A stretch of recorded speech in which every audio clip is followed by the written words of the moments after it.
Hello everyone. आज हमारे साथ है प्रिया। प्रिया एब्रॉड से एमबीबीएस कर रही है। तो जो स्टूडेंट एब्रॉड से एमबीबीएस के बारे में सोच रहे हैं, जिनका नीट में इतना अच्छा स्कोर नहीं है कि गवर्नमेंट मेडिकल कॉलेज मिल पाए इंडिया में, या फिर प्राइवेट मेडिकल कॉलेजेस का बजट अफोर्ड नहीं कर पा रहे हैं, उनके लिए काफ़ी इंपॉर्टेंट वीडियो आज का ये होने वाला है। आपको एक आइडिया मिलेगा एब्रॉड एमबीबीएस के बारे में। आपको पता लगेगा कौन कौन सी चीज़ें वहाँ पे हैं। इंडिया से आप एमबीबीएस करते हो और एब्रॉड से आप एमबीबीएस करते हो तो क्या डिफरेंसेस होने वाले हैं। ये सभी चीजों का आज के इस वीडियो में अपन बात करेंगे प्रिया के साथ में।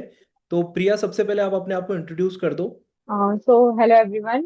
मेरा नाम है Priya and I am from Tonk Rajasthan and I am currently studying in Georgia which is coming in like European or Asian country. It's in the border of Europea and Asia, and it's a good country basically. And I'm the first year student here. The first year will be going to end in the July. Okay. Okay, तो प्रिया आपने Georgia country को ही क्यों choose किया? इतनी सारी countries में बच्चे जाते हैं इंडिया के। जैसे रशिया, बहुत सारे बच्चे जाते हैं, ज्यादातर बच्चे रशिया जाते हैं, कजाकिस्तान जाते हैं, नेपाल जाते हैं। आपने जॉर्जिया को क्यों ऑप्ट करा? या तो नेपाल का ये सीन था कि नेपाल का थोड़ा बजट 60 के अराउंड जा रहा था, जो कि मेरे बजट से थोड़ा ज्यादा था। और रशिया का ये है कि आजकल आप देख रहे होंगे बहुत मेनली सारे बच्चे रशिया ही जा रहे हैं। और रशिया में ये हो रहा है कि ज्यादातर यूनिवर्सिटीज उनकी जो कैपेसिटी अलाउड है उससे ज्यादा बच्चे ले रही थी। तो आपने अभी सुना भी होगा 2022 के कुछ जो बच्चे हैं उनको थर्ड ईयर वालों को इस ईयर एक्सपेल कर दिया गया है क्योंकि नंबर ऑफ स्टूडेंट्स ज्यादा हो गए थे। तो रशिया में ऐसा थोड़ा सुनने में आ रहा था, और बीच में जिस टाइम मैं एडमिशन ले रही थी उस टाइम रशिया यूक्रेन के कुछ कॉन्फ्लिक्ट चल रहे थे। इसलिए मुझे जॉर्जिया, जो मेरी कंसल्टेंसी वालों ने था, उन्होंने बताया कि काफी सेफ सेफ कंट्री है। और यहाँ पे जो भी आपको इंफ्रास्ट्रक्चर मिलेगा वो एक मल्टीकल्चरल एनवायरनमेंट मिलेगा। साथ ही एक यूरोपियन कल्चर आपको एक्सपीरियंस करने को मिल जाएगा। तो बेसिकली आप एक मल्टीकल्चरल एनवायरनमेंट में रह सकते हैं। ओके। तो तो ये कुछ कुछ मैंने चीजें देखी थी, तो इसलिए मुझे जॉर्जिया ज्यादा सही लगा था। तो एक बार मुझे थोड़ा सा आपकी, जो जिस सिटी में आपका यूनिवर्सिटी है, वो सिटी किस तरीके का है और आपका यूनिवर्सिटी है वो किस तरीके का है, उसके बारे में थोड़ा सा मुझे ब्रीफ आइडिया दो। तो मेरी जो सिटी है वो है तिब्लिसी, और वो यहाँ की कैपिटल है। तो एज बीइंग कैपिटल वो ऑलरेडी डेवलप्ड है और डेवलपिंग भी ज्यादा है बाकी जो भी सिटीज हैं। और यहाँ पे आप देखोगे कि सारे मतलब सिस्टमेटिक वे है, एक डेवलपिंग सिटी होए जा रही है। तो यूनिवर्सिटीज भी एक प्रॉपर एनवायरनमेंट में है, अच्छी खासी एरिया में ऐसे बनी हुई हैं। और ऐसा नहीं है कि एकदम ही आउट ऑफ सिटी में कुछ जा रहा है। तो सब ऐसे वेल मेंटेन्ड है। ओके। सबसे पहले जब आपने डिसाइड करा अब्रॉड में एमबीबीएस के लिए जाना है, तो सबसे पहले हर कोई बजट देखता है। तो आपका ये जो बजट है, आपके एमबीबीएस का पूरे कोर्स का ऑलमोस्ट कितना आपका बजट है? और इसमें क्या कोई एडिशनल खर्चा भी होता है, कुछ हिडन चार्जेस भी होते हैं? वो एक बार आप मुझे थोड़ा डिटेल में बताओ। तो अगर जॉर्जिया से एमबीबीएस करना है तो यहाँ का ऑलमोस्ट जो अपना कैरिकुलम होता है वो होता है 5.8 ईयर्स का। तो इसका बजट ऑलमोस्ट ऑलमोस्ट जाता है 35 to 40 लाख के अराउंड में ही रहता है। बाकी तो इंडिविजुअल्स पे डिपेंड करता है कि वो कितना स्पेंड करते हैं और या कितनी लग्जरी में रहना चाहते हैं। ठीक है। तो 35 to 40 लैक्स में आपकी ट्यूशन फीस और साथ में हॉस्टल और फूड, सारी चीज़ें आपकी मैनेज हो जाती हैं। यस। यस। ठीक है। हॉस्टल का कैसा सीन रहता है? हॉस्टल में जो रूम्स अवेलेबल होते हैं, वो कॉलेज की तरफ से हॉस्टल होता है या फिर आपका अलग से कोई प्राइवेट हॉस्टल या पीजी में आप रह रहे होते हो? मैं तो रह रही हूँ एक अलग से में है, जो कि कंसल्टेंसी के थ्रू ही प्रोवाइडेड था। वो अलग से हॉस्टल है, प्राइवेट हॉस्टल। और ये एक बेसिकली जो यहाँ का होटल है, एक 4 स्टार होटल गोल्डन पैलेस, उसी को ही लीज पे ले रखा गया है। तो यहाँ पे सारे इंडियन स्टूडेंट्स ही हैं। और खाने वाने की बात करें तो जो मेस के शेफ वगैरह हैं वो भी इंडियन है। और प्रॉपर ऐसे मेस बना हुआ है, पूरी ऐसी हाइजीन वगैरह का अच्छे से ध्यान रखा जाता है। और जो खाना होता है वो भी एकदम इंडियन फूड बना जाता है। ओके। और जो रूम्स है वो भी एकदम होटल वगैरह स्टाइल में बने हुए हैं, मतलब काफी स्पेशियस हैं, अलमीरा प्रोवाइडेड हैं, अटैच बाथरूम्स हैं, डेली क्लीनिंग वगैरह होती है। तो एज सच कोई दिक्कत नहीं आई है, बस हाँ ये है कि एक रूम में 4 स्टूडेंट्स रहते हैं। ठीक है, ठीक है। तो तो थोड़ा आपके जो यूनिवर्सिटी है उसमें लगभग कितने आपके इंडियन स्टूडेंट्स होते हैं, और आपके खुद के बैच में कितने इंडियन स्टूडेंट हैं, और एक बार आप अपने यूनिवर्सिटी का भी नाम बता दो। हाँ, तो मेरी यूनिवर्सिटी है जॉर्जियन अमेरिकन यूनिवर्सिटी। इस ईयर का डाटा अगर मैं बताऊं तो हमारे हैं टोटल 13 या 14 बैचेस हैं, और ओके। पर बैच के अंदर होते हैं 25 स्टूडेंट्स। उससे ओके। ज्यादा किसी बैच में नहीं है, किसी बैच में 22 है, किसी में 20 है, लेकिन मैक्सिमम ऑफ 25 स्टूडेंट्स रहते हैं एक बैच में। तो आई थिंक ये अच्छी बात है, क्योंकि अपने इंडिया में क्या होता है कि मल्टीपल स्टूडेंट्स एक ही उसमें होते हैं, लाइक 150 to 200 स्टूडेंट्स की एक क्लास लगती है। तो ओके। यहाँ पे ये वाली चीज ज्यादा बढ़िया है, क्योंकि स्टूडेंट टीचर इंटरेक्शन अच्छा रहता है। ओके। तो ऐसे इन टोटल ऐसे 13 to 14 बैचेस हैं, तो like 300 to 350 students per year university लेती है। ठीक है।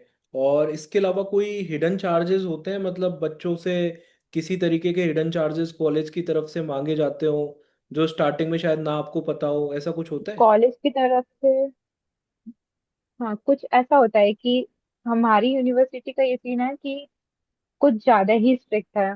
अगर आप एग्जाम्स वगैरह के बेसिस पे देखो, कि अगर आप 1 या 2 मिनट भी लेट हैं एग्जाम्स के टाइम पे, तो आपको एग्जाम में बैठने की परमिशन नहीं दी जाएगी।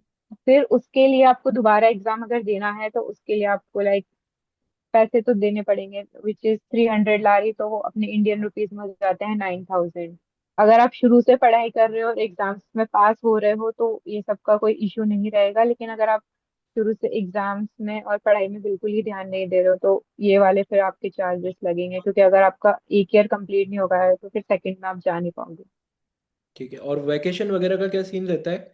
ये है, आपको और इसके वैकेशन अलावा तो और कोई चार्जेस नहीं है।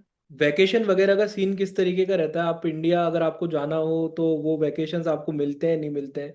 हाँ, तो मेनली 3 वेकेशंस मिलते हैं यूनि के हमारे एक ईयर के अंदर। एक टाइम पे तो होता है 15 डेज का जो वेकेशन पीरियड होता है, वो होता है न्यू ईयर के अराउंड।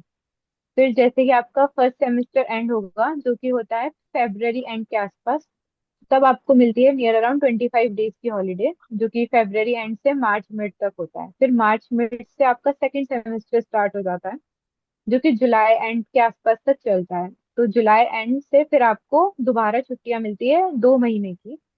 तो फिर दोबारा जो नेक्स्ट सेमेस्टर स्टार्ट होगा या आपका जो नेक्स्ट ईयर स्टार्ट होगा, वो अक्टूबर से होता है। तो चिल्ड्रंस जिनको भी जाना हो वो इन हॉलीडेज में जा सकते हैं। बाकी मेनली स्टूडेंट्स तो ये जो 2 महीने वाली छुट्टियां आती हैं उन्हीं में जाते हैं, क्योंकि ये लंबी होती हैं और 60 डेज के अराउंड की होती है। ओके। बेसिकली जो एमबीबीएस का आपका जो करिकुलम है वो किस तरीके से होता है इंडिया में? जैसे फर्स्ट ईयर में आपको एनाटॉमी, बायोकेमिस्ट्री, फिजियोलॉजी पढ़ाते हैं, सेकेंड ईयर में फार्मा, पैथो, माइक्रो, इस तरीके के सब्जेक्ट हैं। आपका किस तरीके का करिकुलम है? उसी तरीके से चीज़ें चलती हैं जो आपका इंडिया का करिकुलम है, या फिर थोड़ा बहुत डिफरेंस है?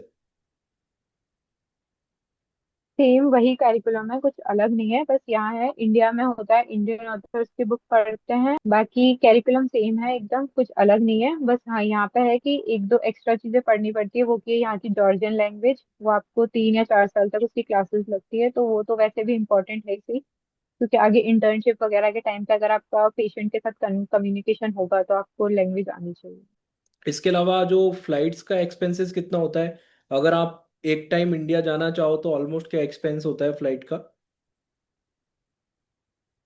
वो भी अगर आप सीजन्स के हिसाब से डिपेंड करता है, कि अगर आप फेब्रवरी और मार्च के अराउंड फ्लाइट्स बुकिंग कराते हैं तो आपका 20 to 25 थाउजेंड में राउंड ट्रिप हो जाती है, आप इंडिया जाके वापस आ सकते हैं। लेकिन जो ये वाला टाइम होता है like September July to December वाला time, July to December basically, उसमें आपका फ्लाइट का टिकट नियर अराउंड कॉस्ट करता है 40,000 to 45,000 राउंड ट्रिप, वापस आना जाना। नॉर्मल वहाँ पे शेड्यूल किस तरीके का रहता है आपका? जैसे एकेडमिक्स का मैं देखूँ तो क्लासेस का क्या टाइम रहता है, बाकी शेड्यूल में बच्चे क्या कर रहे होते हैं बाकी के टाइम में, वो थोड़ा सा एक बार शेड्यूल थोड़ा आप बता पाओगे? हाँ, शेड्यूल यहाँ पे बिल्कुल फिक्स नहीं है। डेली अलग अलग शेड्यूल्स में क्लास होएगी। किसी दिन आप आपकी 10 से 12 क्लास है एक क्लास, तो दूसरी क्लास हो सकता है आपकी 3 to 5 हो, और उससे नेक्स्ट क्लास आपकी 6 to 8 हो। तो ऐसे 10 to 9 o'clock के ड्यूरेशन में किसी भी दिन कितनी भी क्लासेस हो सकती है। तो ये अलग अलग डेली के हिसाब से शेड्यूल्स आते हैं, अलग अलग बैच के अलग अलग टाइमिंग्स रहते ठीक है। इसके अलावा जैसे एमबीबीएस तो आपने कर ली, ठीक है, फिर उसके बाद में आपको यहाँ पे इंडिया में आके एफएमजी का हैं। आपको एग्जाम देना पड़ता है, जो हो सकता है आगे के टाइम में जाके नेक्स्ट के हम्म एग्जाम के नाम से जाना जाए, जो इंडियन स्टूडेंट्स को भी देना पड़ेगा आपके साथ हम्म में। तो यहाँ पे जो अभी एफएमजी का हम्म। एग्जाम चल रहा है उसका आपका परफॉर्मेंस आपके कॉलेज का किस तरीके से है? हमारे वाले कॉलेज का आई गेस सबसे ज्यादा बेटर है यहाँ पे, जितने भी और दूसरे कॉलेजेस हैं जॉर्जिया के अंदर। इसकी जो लास्ट टाइम जो डाटा था लास्ट ईयर का, वो था 80% सक्सेस रेट थी एफएमजी स्टूडेंट्स की, जो इन्होंने भी गव से पढ़ाई की है और इंडिया में जाके एफएमजी दिया। तो which is a promising result. या 80% इज वेरी गुड रिजल्ट, अगर 80% रिजल्ट है तो।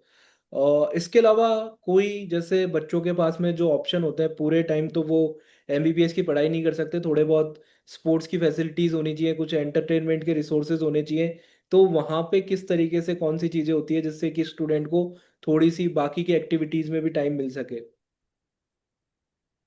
आ, अगर यूनिवर्सिटी के साइड से देखें तो यहाँ पे मेनली जो स्पोर्ट्स वगैरह हैं इस कंट्री में, वो है बास्केटबॉल और वॉलीबॉल, ओके। जो कि अपने इंडियन स्टूडेंट्स थोड़ा कम पसंद करते हैं क्योंकि यहाँ पे क्रिकेट तो नहीं है। बट हाँ, यहाँ पे आप जैसे देखोगे तो हर कॉलोनीज वगैरह के अंदर ऐसे एरियाज बने हुए हैं लाइक बास्केटबॉल और ये वाले। तो अगर वो एरिया खाली है तो आप वहां जाके भी खेल वेल सकते हो, या कुछ भी टाइम वगैरह स्पेंड करना है। और हर, एज आई सेड कि ये यूरोपियन कंट्री है, तो यहाँ पे आप कुछ भी बिल्डिंग्स वगैरह देखोगे तो एक बहुत ही अलग सी एस्थेटिक सी मेस्मराइजिंग सी लगेगी। और हर जगह यहाँ पे पार्क्स वगैरह बने हुए हैं, तो आप वहाँ पे जाके भी टाइम स्पेंड कर सकते हैं। ओके। तो ये तो बेसिक चीजें हो गई, अब आप अपने स्टूडेंट पॉइंट ऑफ व्यू से बताओ आपका एक्सपीरियंस कैसा रहा, और मेन प्रॉब्लम्स जो आपको अब्रॉड एमबीबीएस या फिर आपके जॉर्जिया कंट्री के अंदर या फिर आपकी यूनिवर्सिटी से रिलेटेड जो भी आपकी ऑनेस्ट प्रॉब्लम है वो आप बताओ, अगर आपने कोई प्रॉब्लम फेस करी है तो। प्रॉब्लम एज सच इतनी मेजर तो नहीं है, बट हाँ कि यहाँ पे as a being international students यहाँ पे थोड़ा बहुत लोग आपको रेसिज्म वो कर सकते हैं, क्योंकि जो ओल्ड पीपल हैं वो लोग इतना नहीं जानते हैं दूसरे मल्टी कल्चर्स के बारे में। जो यंग पीपल हैं जो एजुकेटेड हैं वो लोग समझते हैं। लेकिन हाँ, कभी कभार आपको थोड़ा बहुत फेस करने को मिल सकता है। और इसके अलावा तो थोड़ा बहुत एज अ इंटरनेशनल स्टूडेंट यहाँ पे हो सकता है कि आप लोकल पीपल से इतना कम्युनिकेट नहीं कर सकते हैं, क्योंकि एक लैंग्वेज बैरियर होता है। अगर आपको लैंग्वेज नहीं आती है तो आप नहीं कर पाएंगे। और वैसे भी इंग्लिश जनरली यंगर पीपल्स को आती है, ओल्डर पीपल्स को कम आती है। तो तो थोड़ा सा एक ये इशू हो सकता है। बाकी यूनिवर्सिटीज में तो प्रॉपर इंग्लिश में ही पढ़ाई होती है, तो उसमें ऐसा कोई इशू नहीं आता है, तो टीचर प्रॉपर इंग्लिश में ही पढ़ाते हैं। और ऐसा भी नहीं होता है कि मिड क्लास में टीचर अपनी लैंग्वेज चेंज कर दे, ऐसा ऐसा कुछ नहीं है। अभी तक तो ऐसा कुछ फेस नहीं किया है। तो सब एकदम वो तो सही है यूनिवर्सिटी की तरफ से। ओके। तो आई गेस काफ़ी हेल्पफुल रहा होगा बच्चों के लिए ये वीडियो, काफ़ी सारी इनसाइड चीज़ें पता लगी होगी स्टूडेंट्स को जो अब्रॉड एमबीबीएस के बारे में सोच रहे हैं, स्पेशली जॉर्जिया के बारे में सोच रहे हैं। तो जो भी स्टूडेंट, अगर आप इंटरेस्टेड हो अब्रॉड एमबीबीएस के बारे में, तो जो आपको स्क्रीन पे नंबर दिख रहा है इस पे आप व्हाट्सएप पे मैसेज कर सकते हो, और डिस्क्रिप्शन बॉक्स में मैंने एक लिंक दे रखा है फॉर्म का, वो फॉर्म आप फिल कर सकते हो, हमारी टीम आपसे कांटेक्ट कर लेगी। Thanks Priya for joining. Thank you.